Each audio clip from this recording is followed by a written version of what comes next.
Hi. Great. Okay, how are you? First of all, let me introduce myself. My name is Melissa Yingst, and I am the host of a show called Melmira, where we discuss just a litany of issues regarding the deaf community, and we're so excited to have you here today. If you don't mind, can you introduce yourself, Hannah? Absolutely. Well, thank you so much for having me here, Melissa. I'm really excited to talk with you and talk with the other folks who are here with us today. But my name is Hannah Bristol. I use she, her pronouns. Sorry, just fixing my hair quick while I can see myself. But I work in the White House Office of Public Engagement. I lead our gun violence prevention engagement as well as our work with young people and with the LGBTQI plus community. Great. Awesome. Well, what a huge honor to have this conversation with you.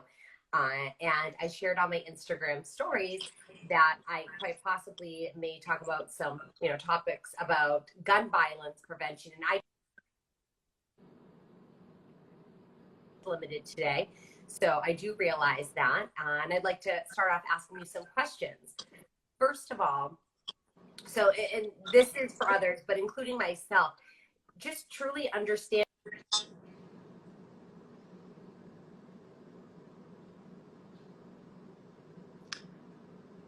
Oh, I think the audio cut out.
What a relief. Okay. I've never done an Instagram live without huge tech problems, so just staying consistent.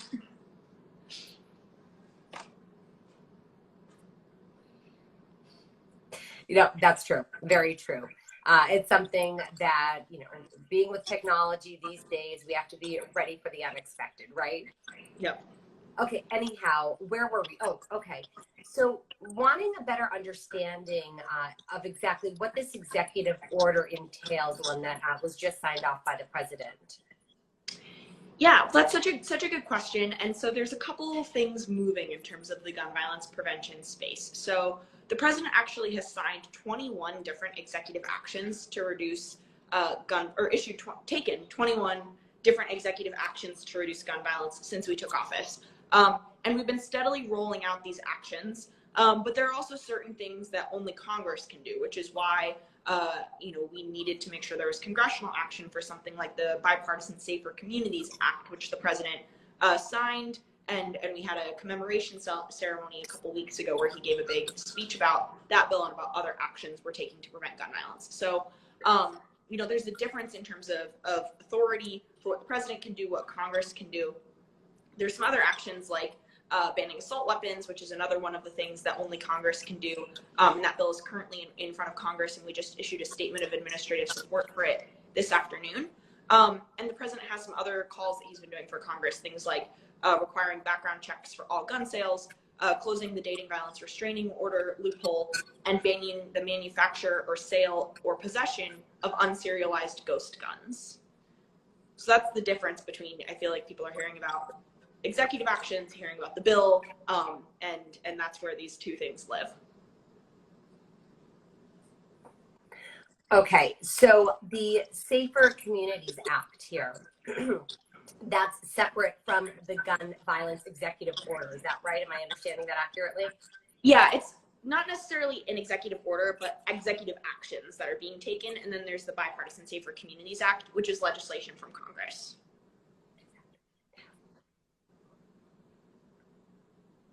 Got it. Okay. So now, what are the key takeaways from each? If you could just kind of give us some key takeaways, because us as a community, we need to understand what changes we will actually observe or witness. So you mentioned background checks. If you could just kind of give us some bullet points there for both of them.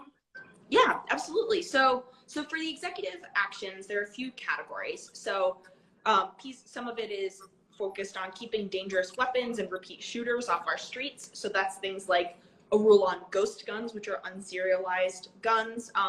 And these are like kits that you can order online to assemble and build the gun yourself. So it historically hasn't been regulated the same way as other guns.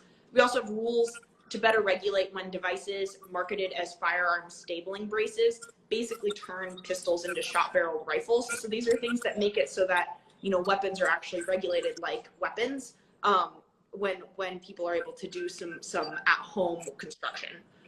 We also want to keep guns out of the wrong hands through actions like model legislation for extreme risk protection orders, a comprehensive report on firearm commerce and trafficking, and also a lethal means safety awareness campaign, which is super important for suicide prevention.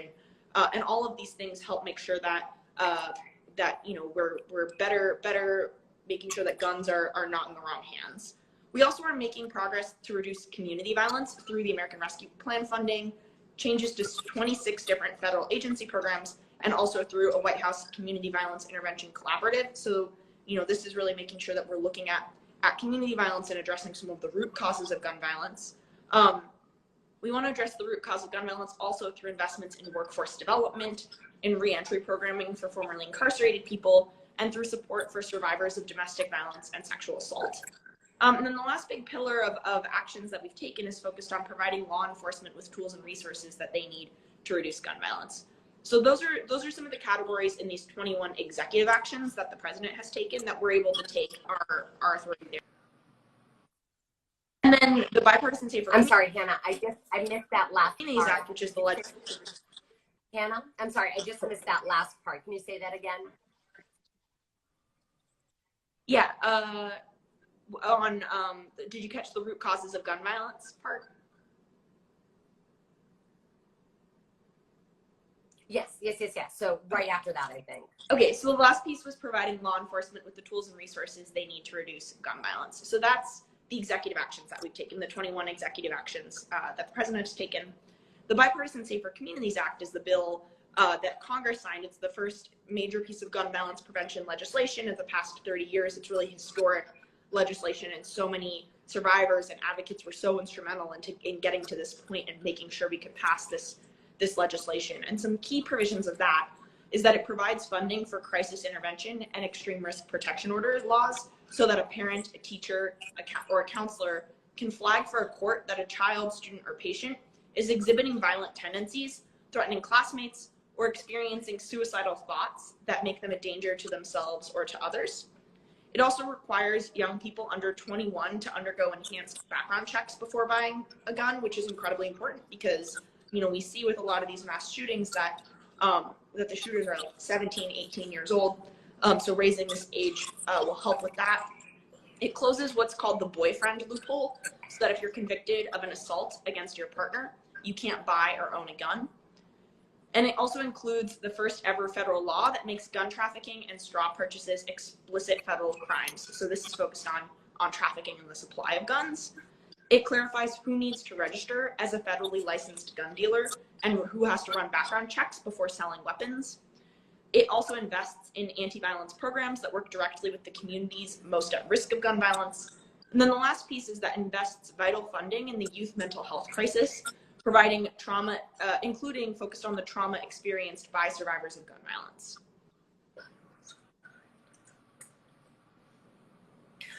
Okay. All right. So it seems as though there are a lot of pros in programs and policies that have been implemented as a result. Now, speaking to how easy it is, generally speaking, to purchase guns, and I know that's the biggest concern And so many of the questions that I received were regarding the background check, right? So you mentioned with this now, the background check is more stringent, and how so? I know you mentioned the age, they've upped the age, but in what other ways is it more concrete with legislative action and with that specific background checks? Yeah, for sure. And I know that raising the age of the background checks has been was a big thing that folks were calling for. So we've raised the age of background checks. We clarified who needs to register as a federally licensed gun dealer, and we have also issued some handbooks and other resources for federally licensed gun dealers to make it more clear what processes people need to go to in order to be able to sell weapons and how to run background checks and do that kind of work. But we know that there's more that needs to be done in order to expand background checks. So the president, in his speech a couple weeks ago, called on Congress to do more to expand background checks to ensure that we're keeping guns out of the wrong hands.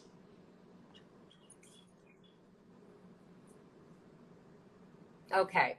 Now I have to ask, generally speaking, with the executive order, the executive actions, are these states required? Are they mandated to adhere to these, or are they able to still maintain like autonomy with their decisions and kind of come up with their own rules and regulations? Yeah, so it depends on the strategy that we've taken. So, in things like creating federal guidelines, those are federal guidelines. They go in place for everybody. There are other things that we've done, like with the extreme risk protection order model legislation that we put forward.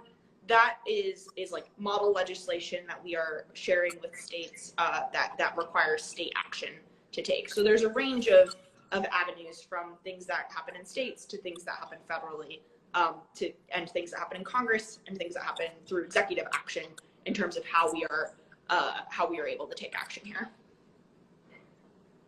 Got it. Yeah, well, I'm happy to see that there are changes happening. But yeah, of course, everyone in the community, I think we see that this is a good thing, but will we in fact observe change? And of course, when we say that, we mean, will we see less mass shootings? And it just feels like it's a matter of time before these changes are truly effective, right? So if I could go back here, now the deaf disabled community, or deaf and disabled community, with this new legislation, what does it mean for the community? Any significant provisions in this legislation that do touch upon the needs of deaf and disabled community members? Yeah, absolutely. So we know that experiencing gun violence is often a disabling event, either through physical disability or through psychological disability caused or worsened by encounters by gun violence. And we also know that, after a community experiences gun violence, there's a need for mental health resources and medical resources and a lot to help the community recover. So that's something that we've prioritized in our responses in places like Buffalo and Uvalde, where communities have experienced recent mass shootings.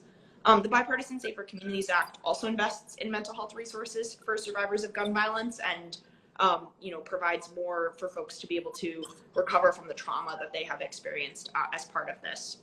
We also know, and I think this is something that's not often talked about when we're talking about gun violence, that almost 2/3 of gun deaths are suicides, and that guns guns as a means has a higher likelihood of completion than other forms of lethal means. So it's really important that we increase the time and distance between someone who's in crisis and a gun in order to address that problem. And so that's why we've also been talking a lot about safe storage, making sure that people are educated about how to better store their weapons. We're focused on extreme risk protection orders, and we're making sure that we are thinking about suicide and access to lethal means as part of our gun violence prevention strategy.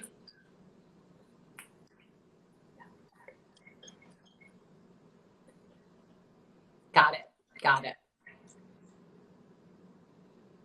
Also, just wondering here, with this program or programs that have been established, have you reached out to the deaf and disabled community? Have you reached out to them to ensure that they understand? I mean, it's obvious, that's one reason why we're having this interview today, and we have an interpreter. So thank you. We have this access to sign language, which is great. but does the White House have a plan to engage the deaf and disabled community more through communicating these changes and maybe even receiving input and feedback from the community?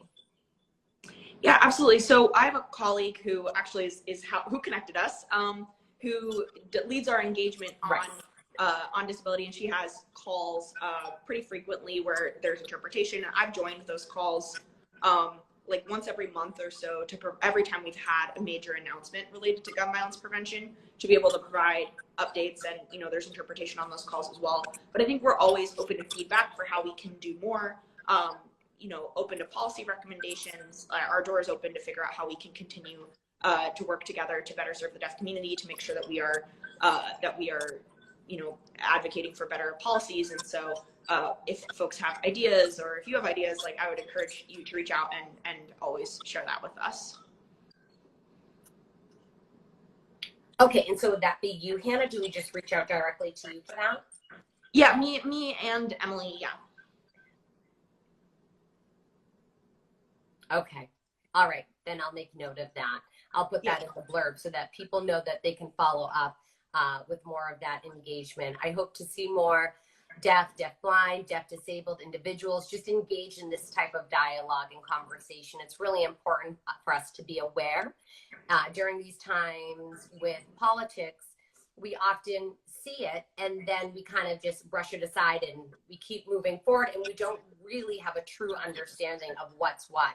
So this opportunity is very helpful, and I just want to say thank you for your time today. I know there's only so much you can review and engage with your job, so thank you so much. Thank you for taking this opportunity and reviewing this information with me. I really appreciate it. Absolutely. Well, thank you so much for sharing your platform, for making this information accessible to the community, and I'm just really grateful for everything that you're doing. And I would also just make a plug that we have newsletters available on gun violence prevention and also on our disability engagement, that I can make sure that you have the links for those so that folks can sign up to get written updates from us when we have big announcements. And that's another great way to learn more about what the administration is doing. Okay, well, thank you. Yes, I would love to receive that information. So I'll include that in the blurb as well for the audience. Thank you so much.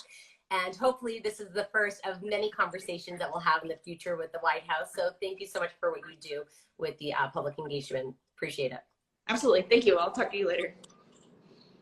Okay, thank you. Take care. Have a good day. And thank you, Mara, for interpreting. Appreciate it. Thank you. Yeah, thank you, Mara. Thank you.